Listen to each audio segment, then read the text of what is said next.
Aquests dies acaba de sortir el número 4 de l'edició del Martyrium, que és la revista de la causa de beatificació dels màrtirs de la persecució religiosa aquí a Girona.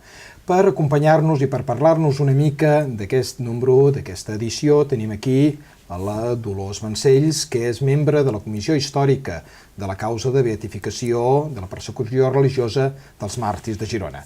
Benvinguda, Dolors, a aquest nostre espai de Camí de Vida. Hola. La primera cosa és preguntar-te què fa aquesta comissió històrica, per què seu en aquesta causa? Doncs aquesta comissió històrica el que fa és buscar testimonis dels màrtirs que varen morir a la persecució religiosa, dels capellans, buscar familiars, si es pot, és que han passat molts d'anys i a vegades doncs la gent no es poden trobar, i llavors investigar cada mossèn doncs les circumstàncies de la seva mort, la seva vida, tot el que puguem saber de cada mossèn d'aquests màrtirs. Per tant, una tasca de molts de testimoniatges i suposo de molt parlar amb persones properes que han conegut o que han sentit a parlar, perquè de conèixer ja alguns... No, hem trobat molta gent que els havia conegut, gent, esclar, amb 88 anys, 90 anys, inclús una senyora de 100 anys de la Jonquera que ens parlava del mossèn, i un senyor de 89 anys que el va conèixer i que podien parlar molt bé del mossèn. Nebots, directes... Avui heu presentat, aquests dies s'està repartint a les parròquies aquest número 4 de la vostra revista Martyrium. Sí, que és molt maco, aquest número 4. Exactament, és venir una mica a parlar-ne d'ell, no? Que heu fet aquesta tasca, penso, molt interessant, que és de recollir i d'assenyalar els llocs on van ser morts tots aquests capellans. Just, és un mapa, és un mapa molt diferent, perquè estem habituats a un mapa geogràfic de rius, de ciutats, de pobles, i en canvi aquest és un mapa geogràfic en què ens marca la persecució religiosa i a totes les comarques on hi va haver-hi capellans assassinats. I, esclar, per exemple, veiem l'Alt Empordà, que n'hi ha moltíssims. A Figueres n'hi va haver-hi molts que estaven, els van portar en el castell de Sant Ferran, i allà en van matar 13, concretament. Doncs, esclar, veiem en tota la geografia de Catalunya, de Girona, perquè estem només de Girona, és un mapa només de Girona, el que passa és que no sempre la diòcesi té a veure amb la província de Girona, això ho sabem, perquè, esclar, per exemple, el Maresme pertany a la diòcesi de Girona, no? Una part, almenys, sí. Això mateix. I abans, en l'any 36, Ripoll també era de la diòcesi de Girona, i en canvi ara no, a Camprodon i tot això.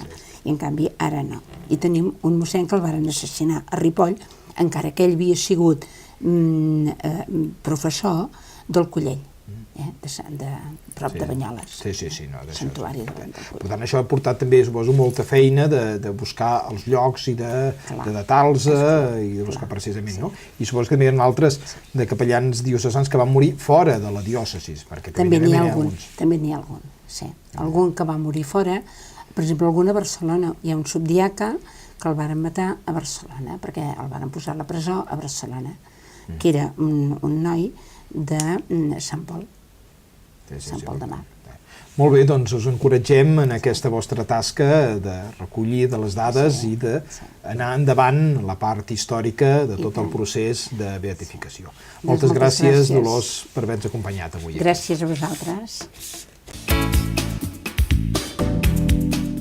I ara aquí entre nosaltres també tenim a mossèn Àngel Caldes, que és el postulador de la causa de beatificació dels màrtirs en la persecució religiosa, per parlar-nos de tot el procés que tenim aquí a Diòcesi de Girona, però també d'aquest acte que se celebrarà a Tarragona el proper diumenge, dia 13. Benvingut, Àngel, al nostre espai de Camí de Vida. I una alegria trobar-vos a tots. Molt bé, gràcies. I primer explica'ns una mica què és el que es farà a Tarragona aquest proper diumenge, aquesta beatificació de tants màrtirs, 522, no? La pregunta és molt oportuna, perquè hi ha gent que confon. Hi ha gent que em deia, diu, mossèn, el meu parent serà canonitzat a Tarragona? No, a veure, hi ha un criteri. Els capellans gironins que estan dintre de la causa de canonització portada a terme per al bisbat i començada fa 3 anys, aquest no entra cap a Tarragona.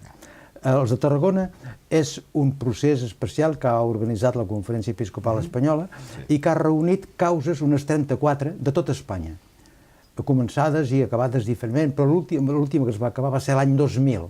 Aleshores són 34 causes, de les quals la que correspon a Tarragona n'hi ha 147 màrtirs, i per això es fa a Tarragona precisament potser perquè n'hi ha tants, després perquè Tarragona té una història martirial molt important, des de Fructuós, Auguri, Ologi, i perquè té un mar preciós, que és ben bé l'arribada, diguem, de l'evangelització i un amfiteatre romà, i Tarragona és una ciutat martirial pròpia per tot això. I es fa amb causes que havien ja acabat el seu curs jurídic l'any 2000. I d'aquestes causes n'hi ha alguna de gironí? Hi ha algun gironí dintre ells? Sí, aquesta és la gran sorpresa que hem tingut, perquè són són religiosos gironins. Religiosos. Religiosos. I que la seva causa ha sigut portada a terme per la congregació corresponent. Per exemple, hi ha monjos benedictins, que és un ordre, ja no és una congregació. Un tal, per exemple, el pare Plàcid Feliu de Soler, de Sant Mori, 32 anys. El pare Ambròs Busquet Creixell, 33 anys, de Torroella de Montgrí. Llavors hi ha germans de les escoles cristianes, n'hi ha el germà Artur, Anastasi, Elm, Anselm Fèlix, Benildo Josep, Faust, Lluís, Gilbert de Jesús, Bosdemont, perdó, a Migivil, de Caçà de la Selva, 56 anys. De Sant Feliu no sé si n'hi ha cap. Però després el germà Arnau Ciril. Tot això, hi ha maristes, 2 maristes, hi ha un sacerdot diocesà incardinat a Tarragona, mossèn Narcís Feliu, hi ha un fra menor caputxí, fra Carmel de Colomers, i un mercedari. I un laic. És un laic que va néixer a Tordera, tenia 27 anys, va morir el 32 de juliol del 36, era un home, un jove valent, un home va contribuir a salvar amb el pare Jaume Puig la imatge de la Mare del Vilar. La seva causa està inclosa en els religiosos de la Sagrada Família de pare Manyanet, que estan a Blanes. Per tant, són 16, i les parròquies, esclar, són invitades a reaccionar davant d'aquest fet i a participar-hi, i tothom. I com s'hi pot anar-hi? Què organitzeu des de la causa? Que organitzeu també un autocar o una anada? Hi ha, per exemple, parròquies que han fet un autocar pel seu compte. La causa de canonització nostra, del bisbat, organitza un autocar també, que hi ha uns petits detalls, vull dir que surt, per exemple, 7:15 del matí, de la plaça Poeta Marquina de Girona, i que parla inclús del preu del dinar, que són 35 euros, el viatge i dinar, i sense dinar són 20 euros. I llavors, per formalitzar la inscripció, indicant el nom i el fet, i fent el corresponent pagament, hi ha un número de la caixa, i les places són limitades i s'ompliran per ordre rigorós d'inscripció. I ara, relacionat amb aquest tema, com està aquí a Girona la causa de beatificació de tots aquests nostres màrtirs? La causa té 2 maneres d'estar, per respondre a la pregunta. Una és l'atenció que acapara el martiri en últim, que s'ha sortit aquesta tarda, que és el número 4, i que és una invitació a Tarragona, però que porta un element important, que és un mapa de la província del bisbat de Girona, un mapa en què hi ha amb punts vermells els llocs on varen ser immolats aquests capellans. Amb un número vermell els que varen ser morts aquí a Girona, i amb un número verd els que varen morir a fora de la província de Girona.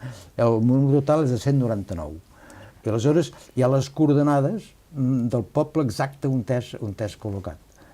per exemple, Girona, Sant Feliu, vull dir, el Maresme. Per exemple, al Maresme es veu, per exemple, molts números verds que són els que varen morir a fora. Barcelona, Sí, amb els noms corresponents de cada un. I això és important, diguem, per tenir una idea de la causa. Ara bé, la visió d'aquest mapa és una visió com un retaule de sang, no? És una cosa realment impactant. Però el que és important és que quan anem a parlar d'aquests temes i a investigar i explicar-ho a la gent, anem a investigar i anem a submergir-nos en un món positiu, en un món que és el món de Déu. Tu saps que l'Evangeli d'aquesta setmana passada era el del ric Apol·ló. I hi ha un comentari de Benet XVI que diu Llàtzer és Jesús. L'home aixafat, l'home aplastat, l'home menystingut per la societat. Jesús amb el seu sofriment, el seu dolor i la seva creu.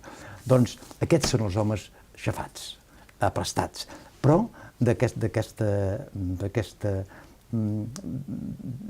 víctima, realitat de víctima, en surt la resurrecció. Aleshores, nosaltres fem història, però de puntetes, per dir-ho així.